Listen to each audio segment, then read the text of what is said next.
Saya akan menjelaskan unsur-unsur penghambat agama yang sering kita dengar. Apa aja itu? Mari kita langsung melihat slide berikutnya. Oke, unsur-unsur penghambat agama itu sebenarnya ada banyak. Namun, yang akan saya bahas itu cuma ada 3. Yang pertama itu fanatisme, yang kedua tahayul, dan yang ketiga fatalisme. Yang pertama fanatisme. Mungkin kita jarang mendengarnya, tapi jika fanatik pasti sering terdengar di telinga kita. Nah, secara garis besar, fanatisme atau fanatik itu sama, yaitu orang yang tergila-gila pada sesuatu. Fanatik ini menjadi salah satu penghambat agama karena menganggap bahwa dirinya itu paling suci dan paling benar agamanya. Nyatanya, kita tidak perlu seperti itu, sebab dapat mengganggu orang lain. Yang kedua ini adalah tahayul. Nah, kalau ini pasti sering kita dengar. Tahayul ini juga menjadi salah satu penghambat karena menceritakan hal-hal yang tidak benar adanya atau hanya dibuat-buat. Contohnya di malam hari kita tidak boleh bersiul. Padahal dalam pandangan agama manapun tidak dijelaskan kenapa tidak boleh melakukannya. Atau contoh lain itu seperti orang-orang yang berusaha mencegah pengaruh roh jahat dengan perantaraan seorang dukun, sehingga itu dapat merusak iman mereka. Dan mereka akan melakukannya lagi karena itu ya bersifat menyenangkan bagi mereka. Yang terakhir itu fatalisme. Fatalisme merupakan sikap seseorang yang telah berputus asa akan hidupnya dan pasrah dengan nasibnya. Padahal dalam hidup beragama, kita tidak boleh berputus asa. Seharusnya kita selalu semangat, jangan berputus asa, atau selalu ceria. Karena apapun yang kita hadapi pasti akan indah pada waktunya. Dan jangan lupa terus beribadah kepada Tuhan yang Maha Esa.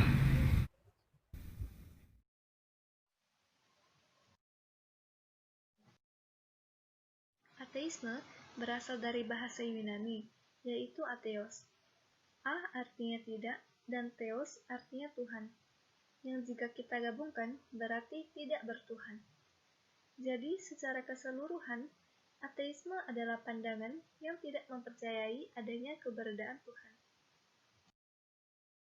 Paham ateisme ini muncul pertama kali pada abad ke-18. Baron de Holbeck adalah filsuf asal Prancis yang merupakan salah seorang pertama yang menyebut dirinya ateis. Ia juga menulis buku yang berjudul System of the Nature dan Common Sense, di mana buku-buku ini berisikan paham ateisme.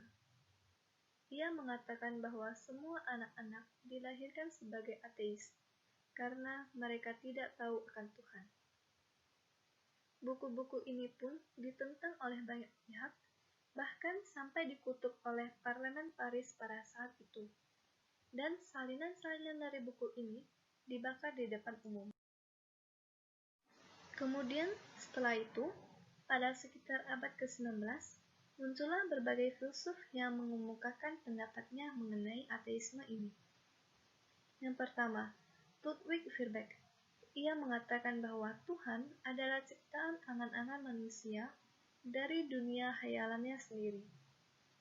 Maka dari itu, manusia merasa perlu menyembah dan menghormati Tuhan. Yang kedua, Karl Marx. Ia mengatakan bahwa agama adalah candu rakyat. Filosofinya ini melengkapi filosofi Ludwig mengenai dunia khayalan manusia, di mana menurutnya manusia melarikan diri ke dunia khayalan karena kehidupan nyata adalah struktur kekuasaan masyarakat. Dari sinilah muncul pandangan komunisme yang berdasarkan materialisme. Yang ketiga, Friedrich Nietzsche. Ia mengatakan bahwa Tuhan itu telah mati. Tuhan yang menciptakan manusia dibunuh karena Tuhan telah menguasai manusia. Dan yang terakhir, Sigmund Freud. Ia mengatakan bahwa agama adalah sebuah ilusi. Tuhan itu tidak nyata. Yang ada hanyalah manusia dan segala macamnya. Menurutnya, agama hanyalah pelarian manusia dari kehidupan nyata untuk mencari keselamatan Tuhan yang tidak terlihat. Kemudian, bentuk atau varian dari ateisme ada berbagai jenis. Yang pertama, teoritis, di mana kaumnya menggunakan pandangan filosofisnya untuk menyangkal Tuhan. Menurut kaumnya, demi martabat kebebasan manusia, tidak boleh ada Tuhan yang menuntut tanggung jawab dari manusia, seperti wajib menyembah dan menghormatinya. Yang kedua, praktis, di mana kaumnya mengakui Tuhan secara omongan, tapi tidak dalam kehidupan sehari-harinya. Mereka sama sekali tidak mementingkan dan mempedulikan keberadaan Tuhan yang harus kita hormati. Kemudian antiteisme atau anti-agama, yang menganggap kepercayaan atau agama sebagai ancaman bagi kehidupan. Kemudian sikap gereja terhadap ateisme. Yang pertama, gereja sangat menentang dan mengecam ateisme, karena ajaran ateisme ini dapat menghancurkan iman umat. Kemudian, gereja sangat menolak adanya ajaran ateisme ini, akan tetapi, gereja tidak menolak kaum ateismenya. Karena menurut gereja, mereka juga merupakan manusia yang diciptakan oleh Tuhan menurut citranya. Maka dari itu, dengan tulus hati, gereja mengundang kaum ateis untuk mempertimbangkan Injil Kristus dengan hati yang terbuka berdasarkan Gaudium et Spes 21.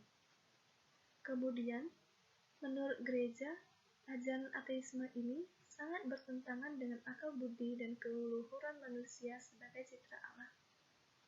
Seharusnya sebagai manusia yang merupakan citra Allah, kita harus menghormati adanya keberadaan Allah itu sendiri. Akal budi kita berasal dari Allah yang menyempurnakan kita.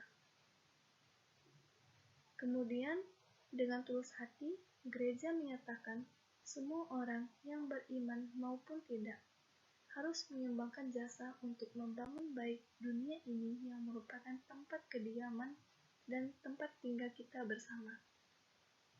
Berdasarkan dokumen Konsili Vatikan II, yaitu Gaudium et Spes 19-21, alasan mereka mengaku sebagai orang ateis yaitu yang pertama, mereka benar-benar menyangkal Tuhan. Mereka sama sekali tidak mempercayai adanya keberadaan Tuhan di kehidupan kita. Mereka menganggap Tuhan itu tidak nyata. Kemudian, mereka memiliki gagasan yang keliru tentang Tuhan. Mereka menganggap Tuhan itu hanya sebuah dunia hayalan manusia.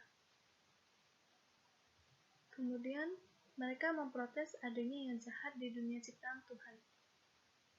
Mereka menganggap bahwa Tuhan telah menguasai kehidupan manusia, baik hati maupun pikiran.